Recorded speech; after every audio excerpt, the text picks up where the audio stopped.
Shalom, selamat pagi jemaat dikasih Tuhan. Kembali kita berjumpa dalam renungan pagi. Ya, mari pagi hari ini kembali saya mengajak kita semua untuk merenungkan firman Tuhan. Supaya melalui firman Tuhan, hidup kita akan terus dibangun.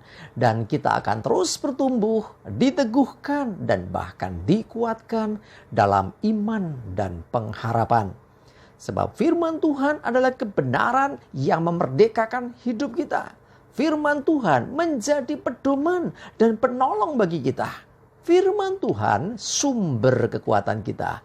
Bahkan firman Tuhan juga yang akan terus menuntun dan menerangi langkah hidup kita. Ya, mari jemaat dikasih Tuhan, sebelum kita merenungkan firman Tuhan pagi hari ini, kita akan berdoa terlebih dahulu. Bapa di surga, kembali Tuhan pagi hari ini kami datang ke hadirat-Mu. Sungguh kami mengucap syukur ya Tuhan atas segala perbuatan-Mu yang ajaib dalam hidup kami. Atas segala kebaikan Tuhan. Atas begitu besar kasih setia-Mu, rahmat dan anugerah-Mu, berkat dan kemurahan Tuhan, perlindungan-Mu ya Tuhan, penyertaan-Mu, pertolongan-Mu, dan bahkan juga pemeliharaan-Mu atas seluruh hidup kami. Terima kasih ya Tuhan. Dan pagi hari ini kembali kami mau merenungkan firman-Mu.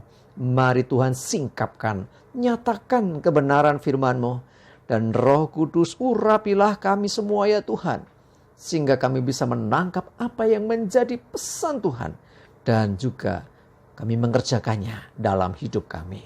Terima kasih. Di dalam nama Tuhan Yesus kami bersyukur dan berdoa.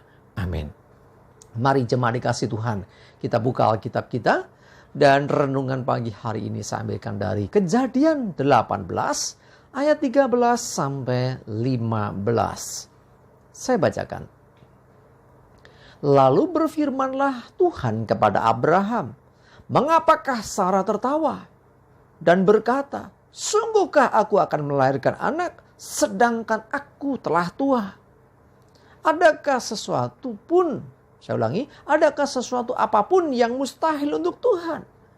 Pada waktu yang telah ditetapkan itu tahun depan, aku akan kembali mendapatkan engkau, dan pada waktu itulah Sarah mempunyai seorang anak laki-laki." Lalu Sarah menyangkal katanya, "Aku tidak tertawa, sebab ia takut." Tetapi Tuhan berfirman, "Tidak, memang engkau tertawa."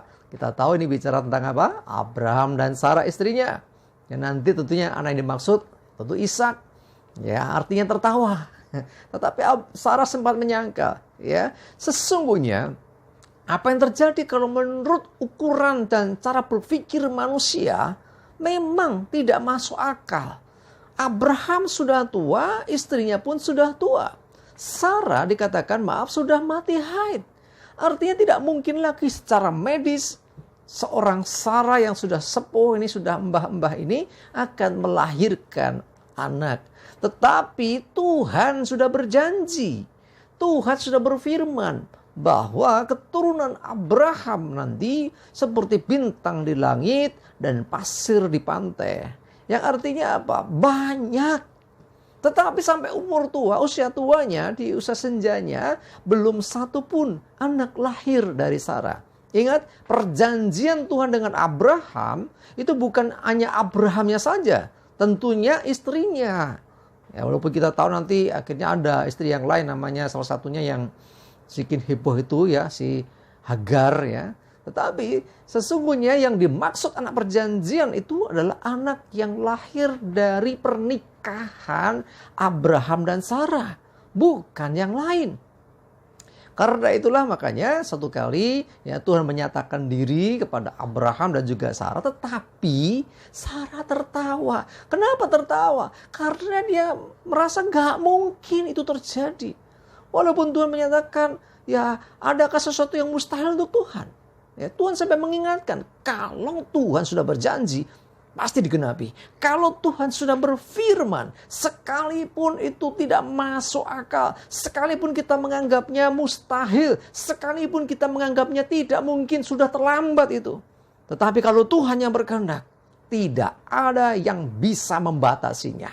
Ya, kita belajar sesuatu dari kisah Abraham dan Sarah ini. Bahwa ketika Tuhan sudah berjanji, mau seberapa lama pun itu, suatu saat pasti digenapi. Ya, karena itu jangan pernah meragukan firman Tuhan. Jangan pernah meragukan janji Tuhan. Pegang terus, imani terus, dan dengarkan serta taatilah Tuhan. Engkau akan melihat sesuatu yang luar biasa terjadi dalam hidupmu. Yaitu Tuhan menggenapi apa yang dijanjikannya. Sekaligus kita juga akan merasa heran dengan itu semua. Seperti yang dialami Abraham dan Sarah ini. Ya, kisah selanjutnya kita tahu bahwa akhirnya betul Sarah melahirkan anak laki-laki dan diberi nama Ishak. Jemaat dikasih Tuhan. Tuhan ketika sudah menyatakan itu, sesungguhnya Tuhan akan menggenapi. Nah, bagian kita apa? Percaya saja, ikuti saja apa yang Tuhan sedang kerjakan. Ya, kalau kita tahu kisahnya tadi, Sarah menyangkal ketika ditegur oleh Tuhan. Mengapa tertawa? Dikatakan dia enggak tertawa. Tetapi Tuhan kan melihat. Ini seringkali kalau kita baca ini, ya Tuhan kan tahu Sarah ngapain kamu bohong sama Tuhan. Tuhan ngerti. Kita bisa ngomong kayak gitu. Dalam kehidupan sehari-hari seringkali kita juga demikian. Toh? Disadari atau tidak, ketika kita melakukan sesuatu yang itu tidak benar, kita nggak berani jujur dengan Tuhan. Padahal Tuhan tahu. Tapi kita berusaha untuk menutupinya. Atau pura-pura nggak tahu. Jemaat dikasih Tuhan, dengar baik-baik. Jangan pernah kita menyembunyikan sesuatu di hadapan Tuhan. Ya, Tuhan melihat Sarah tertawa, tetapi Sarah membantah atau menyangkalnya. Dan Tuhan berkata, tidak, memang engkau tertawa. Ya, kita nggak bisa bohong dengan Tuhan. Mari jujur terbuka di hadapan Tuhan. Ya, intinya adalah hari ini kita belajar sesuatu. Tidak ada yang mustahil bagi Tuhan. Selalu pegang firman Tuhan. Sekalipun firman itu menurut ukuran kita, pemikiran kita nggak masuk akal. Nggak mungkin. Tetapi kalau Tuhan yang sudah menyatakannya, tidak ada yang mustahil. Ya, percaya saja dan lihatlah bagaimana Tuhan menggenapi itu semua. Dan kita semua akan melihat kemuliaan yang luar biasa yang Tuhan nyatakan. Mari jemaat dikasih Tuhan. Ya, pegang teguh janji Tuhan. Tetap percaya kepada Tuhan. Pegang firman-Nya. Apapun yang terjadi. Dan alami kuasanya. Amin, kita berdoa. Tuhan terima kasih, kami bersyukur. Kami belajar dari Abraham dan Sarah. Yang sangat-sangat tidak mungkin menurut ukuran manusia. Siapapun akan mengatakan tidak mungkin mereka punya anak sedangkan mereka sudah tua. Tetapi ketika Engkau berfirman, maka apa yang Engkau firmankan itu yang terjadi. Kami mau pegang firman-Mu. Kami mau pegang janji firman-Mu ya Tuhan. Melebihi perkataan siapapun di dunia ini. Melebihi keadaan apapun yang kami alami. Karena keadaan bisa diubahkan oleh kebenaran firman-Mu. Terima kasih ya Tuhan, pimpin kami. Sertai kami ya Tuhan. Supaya kami senantiasa hidup dalam kebenaran firman-Mu. Berdoa menyerahkan hari ini hidup kami dalam pimpinan Tuhan. Jauhkan celaka dan mara bahaya. Damai sejahtera, berkat Tuhan menyertai kami semua. Dalam nama Tuhan Yesus kami bersyukur dan berdoa. Amin. Mari jemaat dikasih Tuhan. Semangat terus, maju terus dalam iman dan pengharapan. Tuhan Yesus memberkati kita semua. Amin.